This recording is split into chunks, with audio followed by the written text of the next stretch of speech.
याचं उदाहरण सांगतो तुम्हाला. मी 12वी मध्ये इंग्लिश हा विषय इंग्लिश मध्ये फेल झालो 12वीला असताना. मग मी क्लासेस लावले, क्लासेस केले त्या विषयाचे, एका विषयाचे क्लासेस लावले आणि एकच विषयाचा अभ्यास 6 महिने 8 महिने जसा 2-4 महिन्यात असतो तो. ऑक्टोबरमध्ये मार्च नंतर ऑक्टोबरमध्ये परीक्षा दिली ना, ऑक्टोबरमध्ये परीक्षा दिली जाते बघ. फक्त काही मोजके तो किती महिने असतात ते 2-4 महिने असतं बघ. त्याच्यामध्ये मला एवढी आवड निर्माण झाली मध्ये, तर मी इंग्लिश स्पेशल घेतला FY ला. 12वी पासून न कॉपी करता पास झालो 12वी आणि FY ला असताना मी इंग्लिश स्पेशल म्हणजे आवडीने बा इंग्लिश स्पेशल विषय मी घेतलेला होता. म्हणजे असं एखादं अपयश झालं पण ते कसं नाही, आपलं इंग्लिशवर बिलकुल प्रभुत्व नव्हतं बा, पण तो एक विषयाचा अभ्यास करण्यात आला, त्यामुळे मग ते मला इंटरेस्ट आला.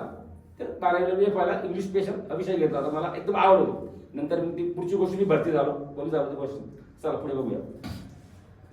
असं मग त्यामुळे लेखक सांगतात संधी ही अडथळ्यांची आणि अडचणींच्या रूपात